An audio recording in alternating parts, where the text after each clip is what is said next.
Hello everyone, welcome back to the channel. Vasil here at Built for Speed. Today we're working on the 2017 Subaru Outback again.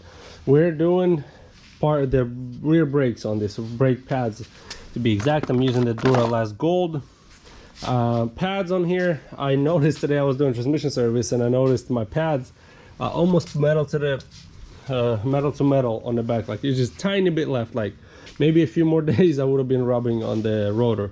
I just bought this vehicle, so I'm just doing all the services. So to start, let's get right into it. To like on these electronic parking brake vehicles, it's better to have a scan tool. Any scan tool that have brake maintenance mode. So that means you just enter it, so it retracts the part of the electronic parking brake. So you turn ignition on, press this, and it retracts it, and then after you're done, you turn ignition on and you put it back to normal mode. So I already retracted it.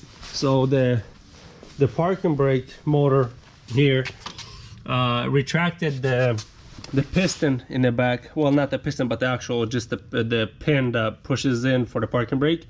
So now all I have to do once I get it off is just push the piston in, because if you don't do that, you're gonna have to take the motor on and manually screw it in and then push the piston in.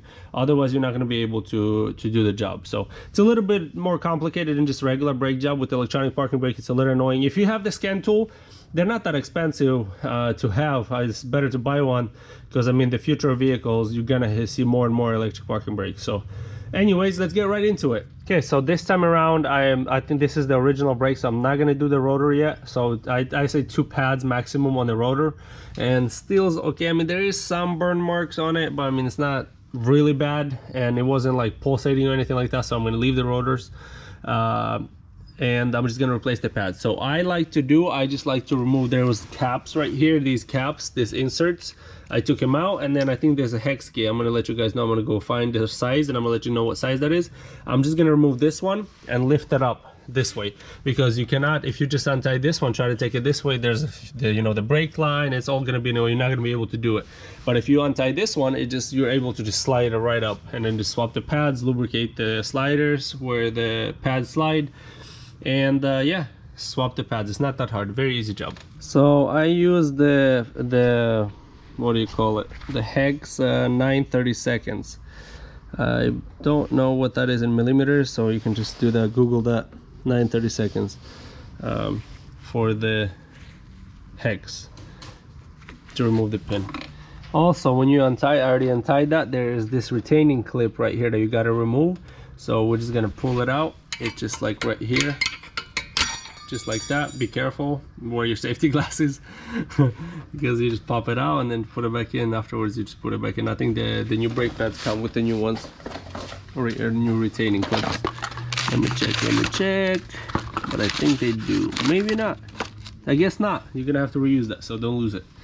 And the retaining clip that goes right here. Also on these, I forgot to tell you guys that on the bottom, after you guys untie this pin, remove this retaining clip, you gotta unplug your parking brake motor, and then after that you should be able to just lift. And it doesn't look like we can, so I have to untie that right there. It's also a 10mm bolt that's bolted the parking brake line, or the brake line in general, because you can see it puts tension on that, so we have to remove that also. So okay, now I removed the 12mm bolt there, and just kind of set it right in front right there, so that way when you lift this, just like so, like that right there, you see that it doesn't put too much tension, so that when you lift it up, it's still loose, you can see. So now we can safely take out the pads, and I'll show you what I mean. Well, this one is not as bad as the outer one is really bad. You see that? Barely any pad, like I just caught it in time. It's a good thing I have a habit of checking things. When I do one thing on the car, I walk around and I check and make sure everything else is good. And yeah, I found out that these are bad, so now I'm swapping them. I wasn't gonna make a video, but I decided, hey, why not? It wouldn't hurt. So hopefully this helps somebody out. Usually I try not to lubricate pads anywhere in the back because it attracts dust, but sliders is something I would recommend lubricating, putting some grease on there where there's contact, where it slides right there, because if these seize, you're gonna have uneven pad wear and all that.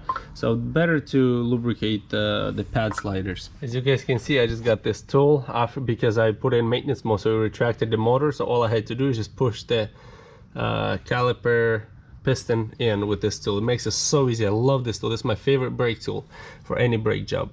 And then also I'm also probably gonna lubricate these to the outside of these pins, right there where it slides. But yeah, that's the tool I use for that. From what I've seen, the slider pin torque spec is 21 foot-pounds, and then the bracket on the back, if you guys taking the whole caliper off, I believe is 99.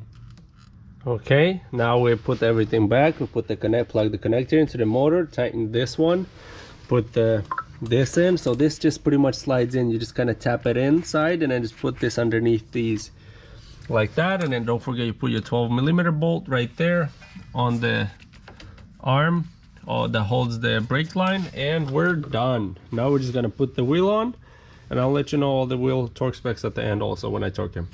Okay, so this one is just a repeat of the other side. Unplug the parking brake motor, remove this bracket that holds the brake line in, and then remove this little retaining clip, and remove the bottom bolt of the caliper, and just lift it up, and that's it, and remove the pads. Okay, so I just want to show you guys how I lubricate it. So I just kind of, these sliders, I just kind of lubricated a thin coat, and then on the pads, just a little bit, you can see where it slides in between the caliper bracket and the pad. Same thing on top there, and then that's it. Now I lubricated both of them, the pin that's laying that I took out, and then the pin that I just slid the caliper off. Now I'm just gonna slide the caliper back on. It's kind of hard to do with one hand. On here, and then just tighten that one and just start plugging stuff in and screw it in. But very easy job to do. Okay, so that's it. I tightened everything up, plugged the motor in, bolted up the brake line, the bracket, and tightened this one right there, which is 21 foot-pounds like I said. And yeah, we're done. Now we're gonna put the wheels on and torque him. I want to say it's 80 foot-pounds, but I'm gonna double check right now really quick and let you guys know what the wheel torque spec is. The wheel torque spec is 90 foot-pounds for you guys that are wondering. Okay, so I'm about to torque it. So I usually like, before I torque, I like to lower the vehicle where it just touches the ground. It's not all the way full weight on the wheel. So that way, if I bolted it up and it's not quite straight, it will straighten out. Because if you put full weight, you will torque it and it could be not straight. So just a little bit, just barely touching the ground, I'll torque it. And then also torquing it in star pattern. Just boom, just kind of draw a star. Don't just torque one after another. Okay, so I'm gonna take you guys back to the car. I'll show you guys how to take it out of the service mode, the back brakes. So turn ignition on, and then go brake normal mode. Boom. Yes. Yes.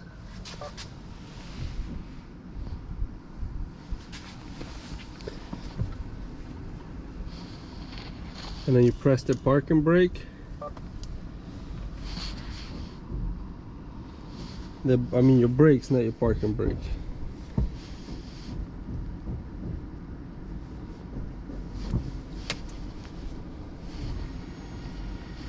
Okay, so the value has to be greater than 25.